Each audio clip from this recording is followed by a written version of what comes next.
एक भयानक जंगल था। उसी के बीचों बीच एक बूढ़ा साधु धर्मदास अपनी झोपड़ी में अकेला रहता था। सालों से वही झोपड़ी उसका घर थी। उस रात बहुत तेज तूफानी बारिश हो रही थी। आसमान में बिजली चमक रही थी, जैसे कोई गुस्से में चमक रहा हो। जंगल में हर तरफ अंधेरा और सन्नाटा पसरा था।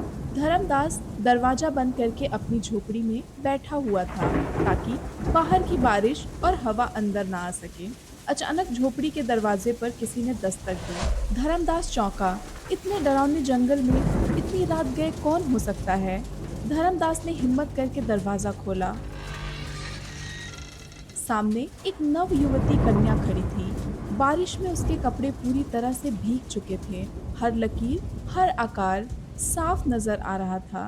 वो खूबसूरत थी और डरी हुई भी। साधु ने पूछा, ए कन्या, तू कौन है और इतनी रात इस जंगल में तू यहाँ क्या कर रही है? लड़की कांपते हुए बोली, बाबा जी, मैं पास वाले सोमनगर की रहने वाली हूँ। मेरा नाम नैना है। मैं बहुत डरी हुई हूँ। कुछ लोग मेरे पीछे पड़े हैं और वो मुझे मारना चाहते हैं, मेरी इज्जत लूटना चाहते हैं। मैं अपनी जान बचाकर बड़ी मुश्किल से यहाँ तक भाग कर आई हूँ। कृपया मुझे बचा लीजिए।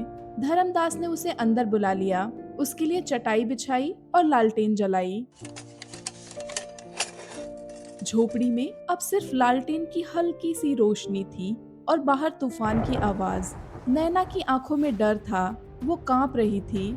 उसने अपने बारे में बताना शुरू किया। मैं राजा धीरज सिंह की बेटी हूँ। मेरे माता पिता अब इस दुनिया में नहीं हैं। उनके जाने के बाद लोगों की नजर मेरी खूबसूरती पर टिक गई। वो मुझे छूना चाहते हैं, मेरा शरीर अपवित्र करना चाहते हैं। साधु धर्मदास उसकी बातें चुपचाप सुनता रहा। उसे लग रहा था कि यह लड़की कुछ और भी छुपा रही है। क्या उसका यहाँ आना सिर्फ एक इत्तेफाक है? बाहर तूफान बढ़ता जा रहा था। झोपड़ी के अंदर सिर्फ दो लोग थे, एक बूढ़ा साधु और एक जवान कन्या। कुछ देर बाद नैना बोली, बाबा, मैं बहुत डरी हुई हूँ। क्या आज की रात आप मुझे अपने यहाँ रहने देंगे? धर्मदास ने उसकी तरफ देखा। उसकी आंखों में मासूमियत और डर दोनों थे। बूढ़े बाबा ने कहा, हाँ बेटी, आज रात तुम यहीं रहो। यह झोपड़ी तुम्हारी भी है। नैना चटाई पर लेट गई। साधु धर्मदास उसे देख रहा था। वो खुद को रोक रहा था, मगर उसके मन में कुछ और चल रहा था। कुछ अजीब, कोई हलचल, कोई बेचैनी। सालों से सोए जज्बात आज रात अचानक जाग उठे थे। धर्मदास के दिल में एक अजीब सी हलचल मची हुई थी। जवानी का जोश और प्यार की एक अनजानी दुनिया, सब कुछ उसकी आंखों के सामने घूमने लगा।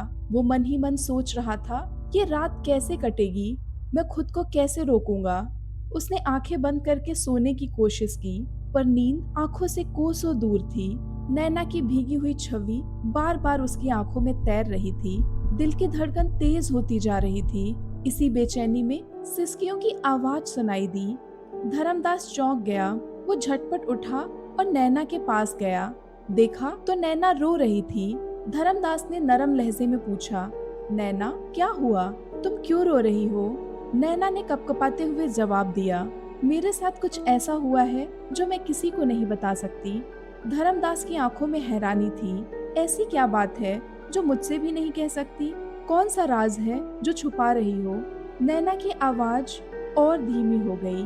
मैं कोई अच्छी लड़की नहीं हूँ बाबा। मैं बहुत प्यास से भरी हुई हूँ। मैं भटकी हुई हूँ। और फिर उसने वो बात कह दी जिससे धर्मदास का खून सूख गया। मैं एक आम लड़की नहीं हूँ। मैं एक भटकती हुई आत्मा हूँ। धर्मदास का शरीर कांपने लगा। उसके पैरों तले जमीन खिसक गई। आत्मा? ये क्या कह रही हो तुम? मैं कैसे मानूं ये सब? नैना ने नीचे देखना शुरू किया और फिर धीरे धीरे अपनी कहानी बताई। बहुत समय पहले मैं रानी कला थी। एक आदमी सूरज, वो मुझसे शादी करना चाहता था, पर मैं उससे प्यार नहीं करती थी। उसने मुझे पाने के लिए काला जादू किया और मैं उसके जाल में फंस गई और वो जबरदस्ती मुझसे शादी कर बैठा। लेकिन मैं कभी उसकी नहीं हुई। उसने जब पहली रात मेरी इज्जत छीननी चाही, मैंने उसे रोक दिया। वो गुस्से में पागल हो गया और एक रात उसने मुझे मार डाला। मरते वक्त उसने कहा, तेरी आत्मा तब तक मुक्त नहीं होगी जब तक तू किसी पवित्र इंसान या किसी साधु के साथ हम बिस्तर नहीं हो जाती।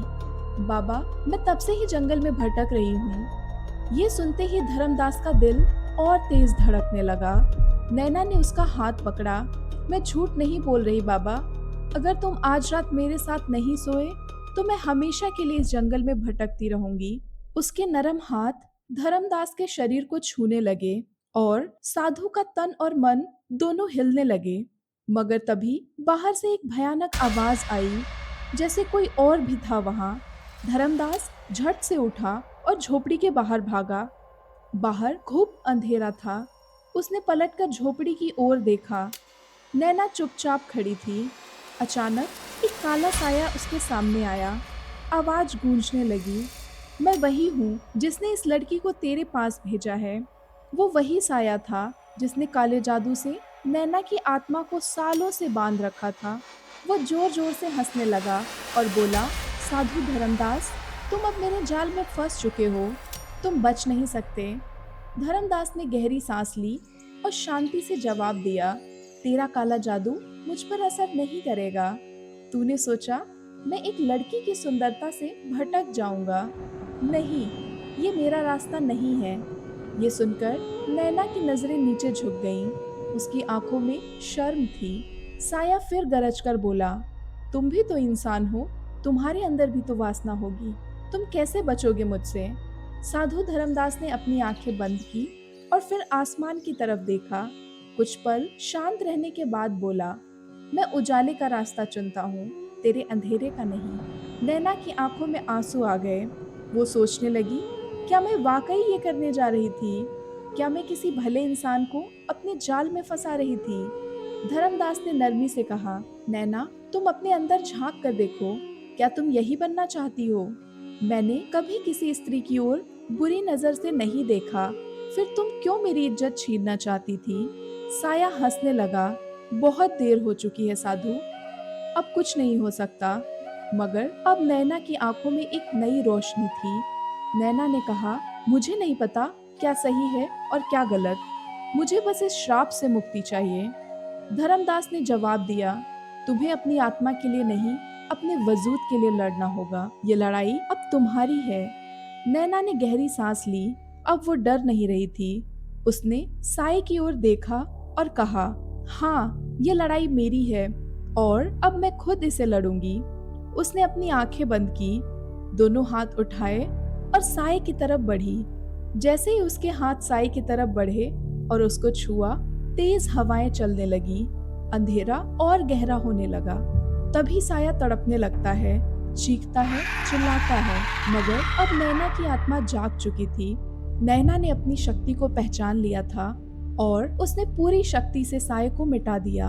हर तरफ शांति फैल गई। जब नैना ने अपनी आंखें खोली तो सामने साधु धर्मदास खड़ा था, शांत और गंभीर। नैना उसकी तरफ बढ़ी और कहा, मुझसे बहुत बड़ी भूल होने जा रही थी बाबा, आपने मुझे रोककर मुझे बचा लिया, आपने मुझे फिर से इंसान बना दिया। धर्मदास मुस्कुराया और बोला, अब तुम आजाद हो, जाओ और अपनी जिंदगी एक नए सिरे से शुरू करो। नैना ने सिर झुकाया, उसकी आंखों में आंसू थे। फिर उसने धर्मदास से विदा लिया और हमेशा के लिए उस जंगल से निकल गई। अब उसकी आत्मा मुक्त थी, वो अंधेरे से रोशनी की ओर बढ़ चुकी थी। अगर इस कहानी ने आपके दिल को छुआ हो तो इस वीडियो को लाइक करें और ऐसी ही रोमांचक कहानियों के लिए चैनल को सब्सक्राइब करना मत भूलें। तो फिर मिलते हैं नई कहानी के साथ अगले हफ्ते। तब तक के लिए बाय बाय।